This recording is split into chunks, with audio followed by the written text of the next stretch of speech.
Hello! అందరూ చాలా బాగున్నారు కదా! మనం వీడియోలోకెళ్దాం. మీకు ఈ వీడియో నచ్చితే లైక్ చేయండి, సబ్స్క్రైబ్ చేయండి. మీకు ఇలాంటి వీడియోలు మరెన్నో చేస్తాను. గవర్రాజు సుభద్రని ఎలా అయినా పడేసి, తన ప్రేమలో దింపేసి, పెళ్లి చేసుకోవాలని డిసైడ్ అయిపోయాడు. ఆ పనిలో భాగంగా గవర్రాజు సుభద్రతో, "సుభద్ర, నేను ఎవరిని ప్రేమిస్తున్నానో తెలుసుకోవాలని ఆశ లేదా నీకు?" అని అడిగాడు. అప్పుడు సుభద్ర, "ఎందుకు లేదు?" అంది. "నీవే సుభద్ర, ఆ కళ్ళు నీవే. నీవు మీ అక్కకు ఏ విధంగానూ తీసికట్టుగా ఉండకూడదని పెద్ద మేడ కొన్నాను. నిన్ను చూడకుండా ఉండలేకనే నేనిక్కడ పడి ఉంటున్నాను సుభద్ర. నీ అందం, యవ్వనం నన్ను పిచ్చివాణ్ణి చేస్తాయి. నీవు కాదంటే నేనేమైపోతానో నాకే తెలియదు సుభద్ర" దీనంగా అన్నాడు గవర్రాజు. ఆ! అందంగా, ఆరోగ్యంగా, దృఢంగా ఉన్న గవర్రాజు సుభద్రని అలా దేవిరించటం సుభద్రకి ఎంతో ఆనందంగా ఉంది. తాను చదివిన ప్రేమ కథల్లోని నాయకుడు గవర్రాజులో కనిపించాడు ఆ పిల్లకి. వెన్నెల్లో చలిస్తున్న పెదాలతో సజీవ ప్రతిమ వలె నిల్చున్న సుభద్రని చూస్తే గవర్రాజుకి కవిత్వం దానంతటదే పెళ్ళిబుకుతూ వచ్చింది. "సుభద్ర, నేను నిన్ను ఎంతగానో ప్రేమిస్తున్నాను. మీ వాళ్ళకి వాళ్ళ దృష్టిలో నేనొక పెళ్లి కొడుకుగా కనిపించను. అందుచేతనే ఎన్ని వేల రూపాయల కట్నాలు పోసైనా సరే సంబంధాలు వెతుకుతున్నారు. వాళ్ళ దృష్టిలో నేనొక కిళ్ళి కొట్టువాడిని మాత్రమే. వాళ్ళకి హోదా కల ఉద్యోగస్తులైతే కళ్ళ కానతారు. కానీ నీకొక సంగతి ఆలోచించు. డబ్బులు డబ్బిచ్చి కొనుక్కున్న హోదా గల భర్త నుంచి నీకు ఈ ఆరాధన, ఆత్మీయత లభ్యమవుతాయా? నాకిప్పుడు ఏ ఆఫీసర్‌కి రానంత రాబడి ఉంది. మేడ కొనుక్కున్నాను. పొలం ఉంది. ఇద్దరన్నలు, ఆహ్, తమ్ముళ్ళు బాధ్యత, గౌరవమైన ఉద్యోగాల్లో ఉన్నారు. ఇద్దరు కూడా మర్యాదస్తులైన కుటుంబాల్లోంచి వచ్చిన పిల్లల్ని వివాహం చేసుకొని సుఖంగా సంసారాలు చేసుకుంటున్నారు. నాకు పెళ్లి చేయటానికి ఎంత కాలంగానో ప్రయత్నిస్తున్నారు. కానీ నా మనస్సును ఆకర్షించిన సౌందర్య రాశివి నీవు తప్ప నాకు మిగిలిన ఆడపిల్లలు అక్క చెల్లెళ్ళుగా కనిపిస్తారు. నీవు నన్ను పెళ్లి చేసుకుంటానని మాటివ్వు సుభద్ర. నీకు ఇష్టం లేకపోతే కిళ్ళి కొట్టెత్తేసి పట్నం వెళ్ళిపోదాం. ఆ! ఒక కారు కొంటాను. బట్టల కొట్టొకటి వచ్చే నెలలో తెరుద్దాం అనుకుంటున్నాను. నీవిప్పుడు కిళ్ళి కొట్టు గవర్రాజుని కాదు ప్రేమిస్తుంది. Wholesale dealer, cloth merchant association president AG రాజును ప్రేమించాలి సుభద్ర. ఊ అని సుభద్ర చనువుగా ఆ ఆమె రెండు భుజాల మీద చేతులు వేసి తన వైపుకి ఆమెను తిప్పుకున్నాడు. అతని శరీరం మీద నుండి వచ్చే కూనేగ పరిమళం అంటే ఏదో సెంట్ రాసుకున్నాడు. ఆ పరిమళం ఆమె ముఖమంతా పరుచుకుంది. ఇక ఉక్కిరి బిక్కిరైపోయి చటుక్కున ఆయన హృదయం మీద తల వాల్చి కళ్ళు మూసుకుంది. 36 ఏళ్ళొస్తున్న గవర్రాజుకి ఇప్పటి వరకు ఏ స్త్రీతోనూ పరిచయం లేదు. ఆ ఇక ఆహ్, ఆహ్, అలా అయ్యేసరికి తను కూడా చాలా సంతోషపడ్డాడు. ఇక చుక్కల్లోని చంద్రుడిలా ఆమెను తనలోకి ఐక్యం చేసుకున్నాడు. గవర్రాజులోని రసికతను సుభద్ర చాలా రంజింపచేసింది. సుభద్రలో పొంగులెత్తుతున్న యవ్వనం గవర్రాజు అందించే సంతోషం కోసం ఎదురు చూడటం మొదలుపెట్టింది. గవర్రాజు సుభద్రని ఇంత తేలిగ్గా లొంగ తీసుకోగలనని మొదట్లో అనుకోలేదు. అయినింటి ఆడపిల్ల, గౌరవ కుటుంబీకులు, కన్నెగా తనని సమర్పించుకోగలదని అతను అస్సలు అనుకోలేదు. గవర్రాజు తన జీవితంలో చాలా సార్లు స్త్రీ సాహచర్యం కోసం తహతహలాడేవాడు. కానీ చిన్నప్పుడు దుబారాతనం వల్ల, అవిద్య వల్ల తన జీవితంలో చాలా పోగొట్టుకున్నాడని తెలుసుకున్నాడు. తను ఎలా అయినా బాగా డబ్బు సంపాదించి గొప్ప ధనవంతుల జాబితాలో ఎక్కాలన్న దృఢమైన దీక్ష వల్ల అతడు శ్రీలాలన్ని జయించాడు. డబ్బుతో స్త్రీ సుఖం పొందవచ్చునని అతనికి తెలుసు. కానీ దేనికైతే అతను వ్యాపార దృష్టిని అలవర్చుకున్నారో, ఇక అతను తన కుటుంబ ప్రతిష్టని బజారు పాలు చేయటం ఇష్టం లేక తను ఇక మొత్తం ఫోకస్ అంతా బిజినెస్ మీద పెట్టాడు. అతనికి తన శరీరంపై తగని ప్రేమ. దానికి వేరే వాళ్ళతో సంబంధాలు పెట్టుకొని రోగభూయిష్టం చేయటం అతనికి నచ్చదు. ఇక సుభద్ర అతని తృష్టని తీర్చగలిగింది. 5-6 రోజులు గడిచాక ఇక నరసయ్య వచ్చాడు. గవర్రాజుని కుశల ప్రశ్నలు వేశాడు. సుభద్రలోని కొత్త కాంతిని జగదాంబ గమనించలేదు. తండ్రి వచ్చినా సుభద్ర భయపడలేదు. రాత్రిళ్ళు 10 గంటలు దాటాక అరుగు మీదకు వచ్చి నిలబడేది. గవర్రాజు సుభద్ర వచ్చి వెళితేనే కాని నిద్రపోయేవాడు కాదు. 2 నెలలు పూర్తిగా గడవలేదు. ఒకరోజు ఉదయాన్నే గవర్రాజు నరసయ్య వీధి గది ఖాళీ చేసేశాడు. రిక్షాలో పెట్టే బేడ సర్దుతున్నాడు. నరసయ్య అడిగాడు, ఏం గవర్రాజు కొట్టెత్తేస్తున్నావు? లాస్ వస్తుందా ఏంటి అని. మీ దయ వల్ల లాస్ లేదండి. పట్నంలో బట్టల షాప్ పెట్టాను. అక్కడ స్వయంగా చూసుకోవచ్చని ఇక్కడ కొట్టు ఎత్తి పెట్టాను వినయంగా చెప్పాడు గవర్రాజు. బట్టల షాపే? ఆశ్చర్యపోయాడు నరసయ్య. పట్నంలో సొంతగా మేడ కొనుక్కున్నాడట. హోటల్ వినోదాలో సగభాగం ఇతడిదేనట. బట్టల షాప్ కూడా సొంతగానే పెట్టాడట. గవర్రాజు వెళ్ళిపోయాక జగదాంబ చెప్పింది. దానిదేముంది, ఈ రోజుల్లో ప్రతి లకాయి లుకాయి వెధవ ఎలాగో అలా 4 డబ్బులు అడ్డమైన గడ్డి తిని పోగు చేసుకోవటం, ఆ తర్వాత పెద్ద బిజినెస్ మ్యాన్ అయిపోయి కాల్లో తిరగటం పరిపాటు అయిపోయింది అన్నాడు నరసయ్య. ఇక పట్నం వెళ్ళిపోయిన గవర్రాజుకి ఏమీ తోచలేదు. ఎందుకంటే ఇక్కడ బాగా సుభద్ర అలవాటైపోయింది కదా. వెళ్లే రోజు రాత్రి సుభద్ర చెప్పిన ఓ విషయం ఒకటి గవర్రాజుని అయోమయం చేసింది. నాకు ఈ మధ్య ఒంట్లో నీరసంగా ఉంటుంది. అమ్మకి తెలిస్తే ఏమవుతుందో అంది సుభద్ర. కావలసినంత డబ్బిస్తాను. ప్రతి వారం వస్తాను. మంచి టానిక్స్ కొనిస్తాను. నీ ఆరోగ్యం గురించి దిగులు పడకు అన్నాడు గవర్రాజు. పట్నం వచ్చాక అన్నగారింటికి వెళ్ళాడు. చిన్న వదిన మంచం మీద పడుకుని ఉంది. ఏం వదిన అలా పడుకున్నారు అన్నాడు. ఒంట్లో నీరసంగా ఉంది నాయనా అంది వదిన. చప్పున సుభద్ర కూడా నీరసంగా ఉండటాన్ని గమనించాడు. ఇక గుర్తుకొచ్చేసింది. బజారుకు పోయి పళ్ళు ఏదన్నా బలానికి టానికులు కొని తెచ్చి చిన్న వదినకి ఇచ్చాడు. ఇస్తూ వదిన నీరసం ఎందుకు వస్తుందంటారు అన్నాడు. ఆమె చటుక్కున సిగ్గుపడింది. పెద్ద వదిన అప్పుడు ఇట్లా అంది. మీకు పెళ్ళైతే మీ ఆవిడ చెప్తుందిలేండి అని జోక్ చేసింది. గవర్రాజు చిన్న ముఖం చేసుకున్నాడు. ఇక పెద్ద వదినికి జాలి వేసింది ఆయన్ని చూసి. అది కాదు రాజబాబు, ఇంకో 5-6 నెలల్లో ఆమె పిల్లలకి తమ్ముడో చెల్లెలో పుట్టబోతున్నారు. అందుకనే ఈ నీరసం అని నవ్వింది. ఇక గుండె జల్లుమంది గవర్రాజుకి. సుభద్ర కూడా నీరసం అంటే ఇదేనా? తన వల్లేనా ఇంకా పెళ్లి కాకుండానే తను తండ్రి అవుతున్నాడా? చీచి, సుభద్రకైనా సిగ్గుండొద్దు. చూసారా ఈ మగవాళ్ళు చేసేదంతా చేస్తారు. ఇక చివరికి వచ్చేసరికి పాపం ఆ అమ్మాయి మీద వేస్తున్నాడు మొత్తం పాపం అంతా. ఏమంటున్నాడు? సుభద్రకైనా సిగ్గుండొద్దు.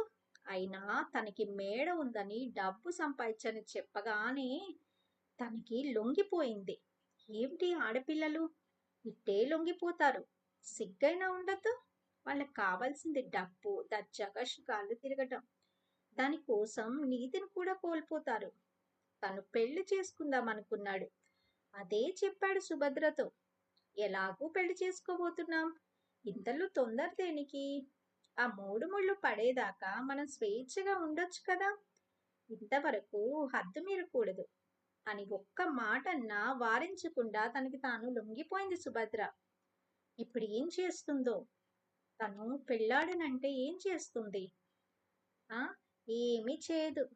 చల్లగా ఏ మందో మాకో ఇస్తారు వాళ్ళు. తర్వాత ఇంకేముంది, ఈ రెండో పెళ్లివాడినో చూసి 3 ముళ్ళు పడేస్తారు. కామేశ్వరికి అంతే అయి ఉంటుంది. చక్కగా తల ఉంచుకొని పెళ్లి చేసుకుంది. ఇప్పుడు ఆ ఆ రామనాథాన్ని మాధవ్ని ఇంటి చుట్టూ తిప్పుకుంటుంది. చిచి, ఇలాంటి వాళ్ళు ఈ ఆడపిల్లలు అనుకొని సుభద్రని ఈసడించుకున్నాడు గవర్రాజు. చూసారా, చేసిన తప్పు పనులకి చివరికి సుభద్ర మీద నిందేస్తున్నాడు. ఆ ఇక దాని తర్వాత ఆ ఏమైంది? ఇట్లా నడుస్తుంది కదా. ఇక దీని తర్వాత అక్కడ ఏం జరుగుతుందంటే, కామేశ్వరి గదిలోకి, సంధ్య గదిలోకి వచ్చేసరికి కేశవ ఏదో ఆలోచిస్తున్నాడు. సంధ్య రావటంతో సరాసరి తన మంచం మీదకి పోబోయింది. కాసేపు ఇలా వచ్చి కూర్చో, నీతో ఒక ముఖ్యమైన విషయం మాట్లాడాలి అన్నాడు.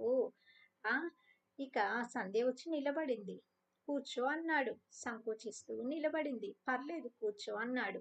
మళ్ళా సోఫాలో ఆ కూర్చుంది. నేను నీకు రెండో పెళ్లివాణ్ణి అని మనం పెళ్లికి ముందు తెలుసా? తెలిసే పెళ్లి చేసుకునేందుకు ఒప్పుకున్నావా? హఠాత్తుగా అడిగిన ప్రశ్నకి సంధ్యన విచలిత అయింది. ఇక ఏం జవాబు చెప్పాలో తోచక ఊరుకుంది అలా. ఇంకా ఏం జవాబు చెప్తుంది పాపం. ఇక దాని తర్వాత ఆయన అడుగుతున్నాడు, నాకు పెళ్లికి ఎదిగిన కూతురుందని నీకు తెలుసు కదా. నీకు ఎదిగిన కూతురున్న పురుషుణ్ణి నీవు భర్తగా పొందిపోతూ నీవేం ఆలోచించుకున్నావు సంధ్య? నీ కుటుంబ సౌఖ్యం కోసం నీవి త్యాగం చేయటానికి ఒప్పుకున్నావా? తర్వాత జీవితంలో నీవేవి పొందలేవని తెలియదా నీకు? మరీ చిన్నపిల్లవు కాదు కదా. ఆగాడు కేశవ. పెళ్ళైన సంవత్సర కాలానికి భర్తకి తను అతన్ని పెళ్ళాడటానికి గల కారణాలు తెలుసుకోవాల్సిన అవసరం కలిగింది. ఏం మగవాళ్ళు తను ఇంత వయసు వచ్చాక మళ్ళీ పెళ్లి పీటల మీద కాలు పెట్టడానికి గల కారణాలు తను తెలుసుకోవాలనే ఉంది. అయితే తన భర్తను ఎదురు ప్రశ్నలు వేయకూడదు. ఆ అర్హత తెలుగు స్త్రీకి లేదు. నాకు అన్ని వసుంధర వదిన చెప్పారు. ఒక్క ముక్క ఎలాగో గొంతు పెగిలించుకొని అంది. అయితే ఎందుకు తెలుసుండి ఒప్పుకున్నావు అన్నాడు కేశవ. నాకు 14 ఏళ్ళు నిండిన మొదలు మా అమ్మా నాన్నలు ఇక వెతుకుతూ ఉన్నారు. వరాన్వేషణ ప్రారంభించారు. వచ్చిన ప్రతి వాళ్ళు నేను నల్లగా ఉంటానని వెనక్కి తిరిగి వెళ్ళిపోయేవాళ్ళు. అసలే మా వాళ్ళది అంతంత మాత్రం సంసారం. ఈ కరువు రోజుల్లో నెలకి 200 రూపాయలు జీతాలు తెచ్చుకుంటున్న ఉద్యోగస్తులకే కుటుంబాలు జరుపుకోవటం తలకి మించిన భారం అవుతుంది. అలాంటిది మా నాన్నకి ఉద్యోగం అంటూ ఏమీ లేదు. ఇంజెక్షన్స్, ఆపరేషన్స్ అంటూ ప్రతి వాళ్ళు హాస్పిటల్కి ఎగబడుతున్నారు. కానీ ఈ ఆయుర్వేద మందులకి ఎవరో వస్తారు. తక్కువ మంది రోగులు వస్తారు. ఏవో 4 బస్తాల గింజలు వస్తాయి. ఏదో గుట్టుగా తినక కాలం గడుపుకొస్తున్నాం. అలాంటిది నాకు వేలకు వేలు కట్నాలు పోసి ఎలా పెళ్లి చేస్తారు? ప్రతి వాళ్ళు 4,000, 5,000 కట్నం అడిగేవారు. ఇంకా మా వాళ్ళకి కన్నె చెర వదిలించటం అసాధ్యం అనిపించింది. ఆ స్థితిలో దేవతల వసుంధర వదిన వచ్చారు. ఆమె మీ గురించి అంతా చెప్పారు. మేమంతా సంతోషంగా ఒప్పుకున్నాం అంది సంధ్య. డబ్బు లేక నీకు తగిన ఈడు జోడు ఆయన కుర్రవాడు దొరకలేదన్నమాట. ఇప్పుడు ఆ డబ్బు నేనిస్తాను. నిన్ను చేసుకునేందుకు ఎవరైనా ముందుకొస్తే పెళ్లి చేసుకుంటానికి ఒప్పుకుంటావా? ఆలోచించుకో అన్నాడు కేశవ. ఆ మాటలు సంధ్యకి శరాఘాతంగా తగిలాయి. మీరేనా అలా అంటున్నారు? నిజమే. నా బ్రతుకు ఎవరేమి అపహాస్యం చేసినా సరితూగేలా ఉంది. స్త్రీ జీవితానికి 3 ముళ్ళు పడటంతో ఎంతో నిండుతనం, శాంతి, కాంతి లభిస్తాయి.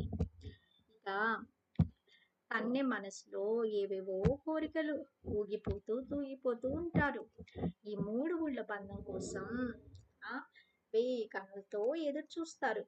పుణ్యం కొద్ది పురుషుడు, దానం కొద్ది పిల్లలు అన్న సూక్తి ప్రకారం ఈ పిల్ల జన్మ తపస్సు నుంచి ఆ పిల్లదానికి జన్మ భరాయించే భర్త లభ్యమవుతాడు. ఈ పవిత్ర బంధాన్ని శాంతిగా ఓరిమిగా నిలుపుకోవటంలోనే తెలుగు స్త్రీ కర్తవ్యమై ఉంటుంది. దుఃఖంతో సంధ్య గొంతు పూడిపోయింది. కేశవ తనలో తాను నవ్వుకున్నాడు. పైకి మాత్రం గంభీరంగా ఉన్నాడు. నిజమే సంధ్య, నువ్వన్నది అక్షరాల నిజమే.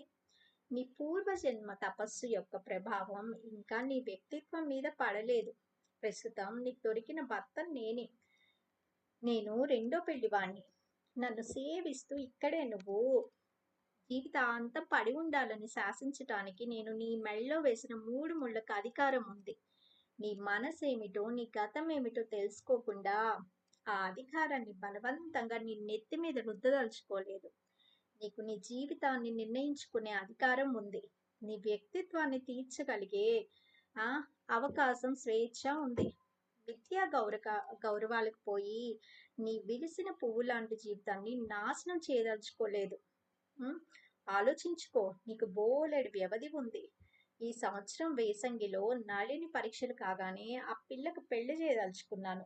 ఈలోగా నీకు నచ్చిన వ్యక్తి తారసపడితే నువ్వు సంతోషంగా ఆ ముహూర్తానికే పెళ్లి చేసి నేను నిశ్చింతుడినవుతాను అన్నాడు కేశవ. ఇక సంధ్యకి తల గిర్రున తిరిగిపోయింది. కేశవకి తనని భార్యగా చూడటం ఏమాత్రం ఇష్టం లేదని స్పష్టమైంది. ఆ మాట ఎంత గౌరవంగా, మర్యాద వచనాలతో చెప్తున్నాడు. ఇక కళ్ళమ్మటి నీళ్ళొచ్చాయి. ఇక అమ్మాయికి ఏం చేస్తుంది అట్లా చెప్తుంటే? ఇక ఆమెకి కళ్ళమ్మటి నీళ్ళొచ్చాయి. ఇంత గౌరవనీయమైన వ్యక్తి సహచర్య కన్నా వెర్రి కోరికలతో పొంగులు వారే యవ్వనం, అసహజమైన వెర్రి చేష్టలకుండే కుర్రవాళ్ల సాహచర్యం తనకి సుఖప్రదమవుతుందా?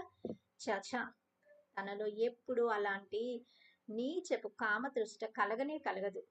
అయినా కేశవ ఎందుకని అనుమానించాడు. మనసు అల్లకల్లోలమైంది సంధ్యకి. తను చదువుకోవటం అత్తగారికి ఇష్టం లేదు. సంసారం చేయటం భర్తగారికి ఇష్టం లేదు. ఎలా? ఇట్లా ఆ అమ్మాయి చాలా సతమతమైపోతుంది పాపం.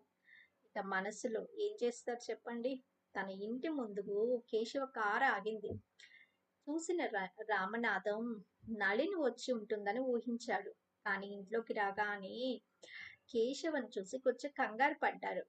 తాతయ్య ఏదో పని మీద పట్నం వచ్చి కొడుకుల వద్ద 4 రోజుల నుంచి ఉన్నాడు.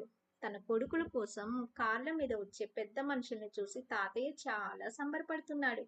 తన కొడుకుల కాలేజీ చదువులు చదువుతున్నారు, అందుకని అందరి కళ్ళు వాళ్ళ మీద పడుతున్నాయి అని అనుకున్నాడు. రామనాథం వచ్చేదాకా తాతయ్య కేశవ ఏదో లోకాభిరామాయణం మాట్లాడుకుంటున్నారు. ఇక రామనాథన్ రాగానే, రాబోయి కథానాయిక నీకోసమే వచ్చాను.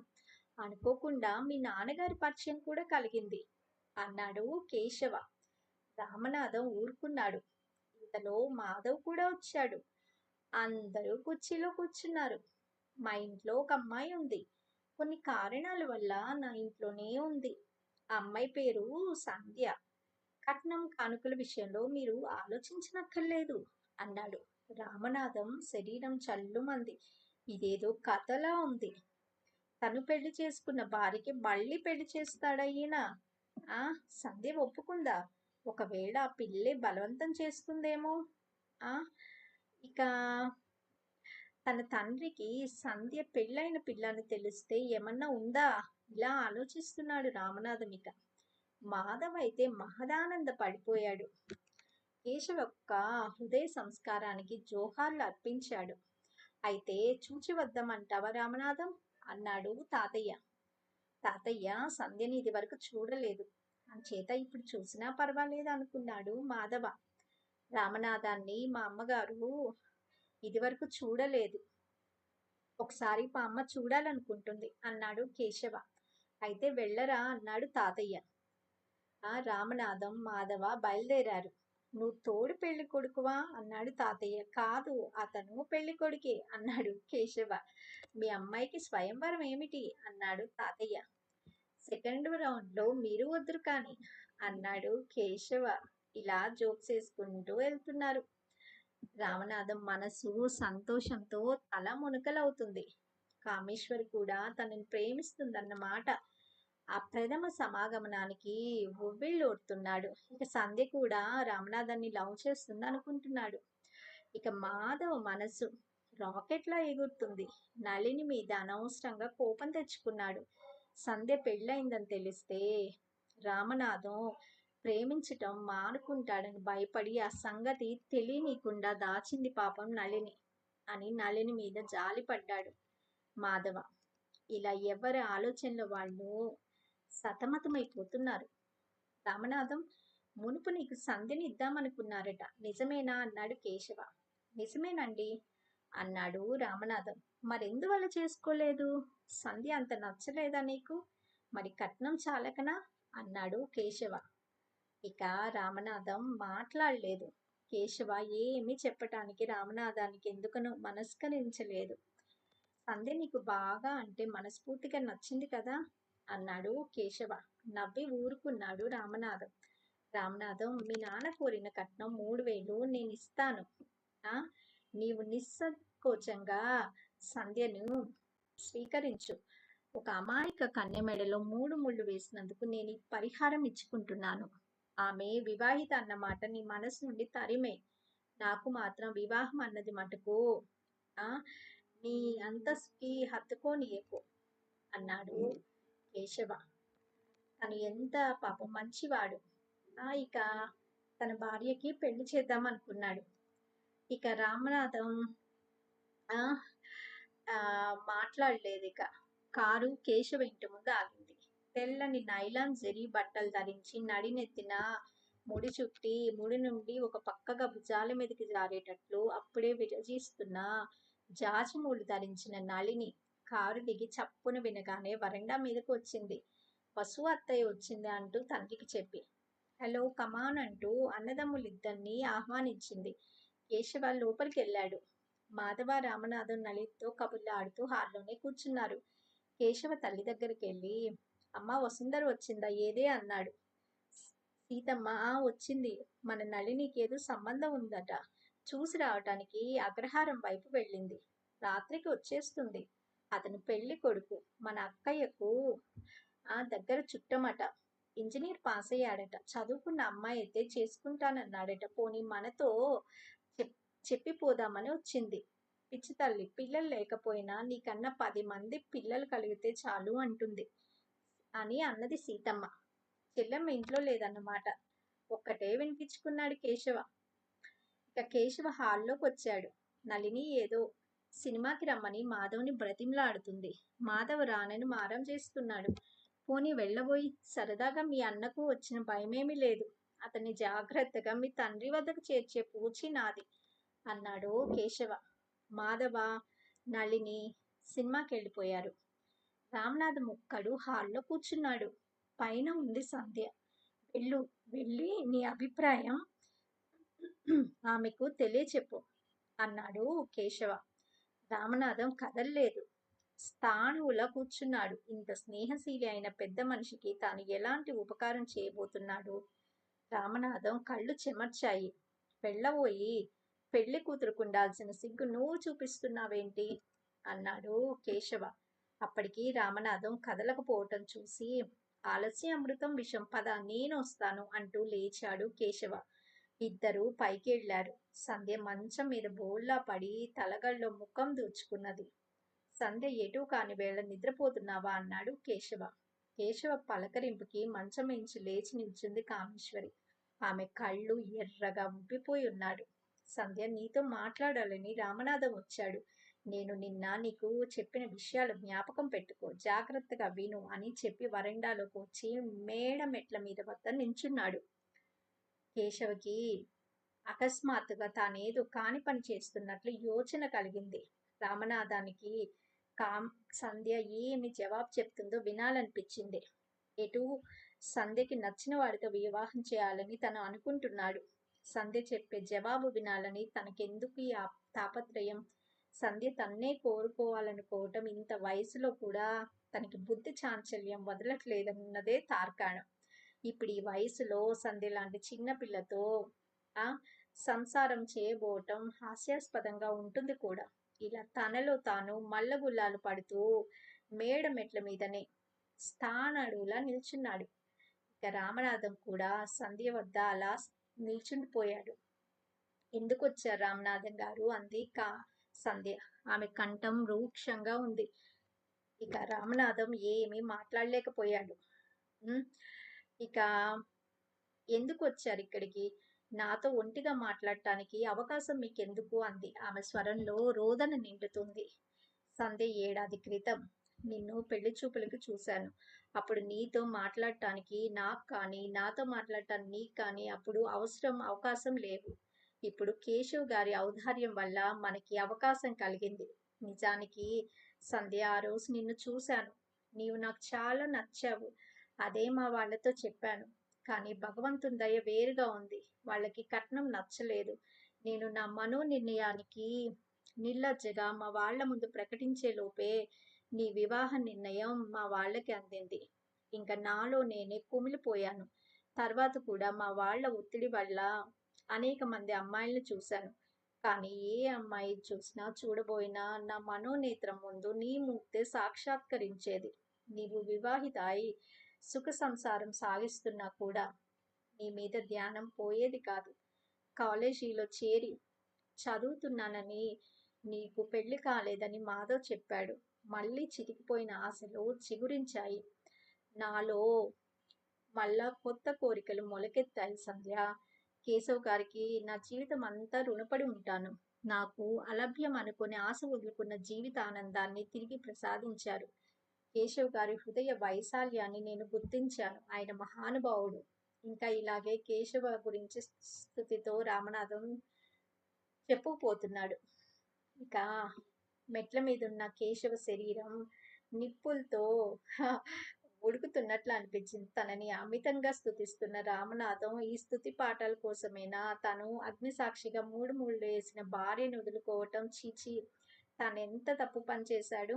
వయసు ముదురుతున్న కొద్దీ తనకు పిచ్చి పట్టడం లేదు కదా.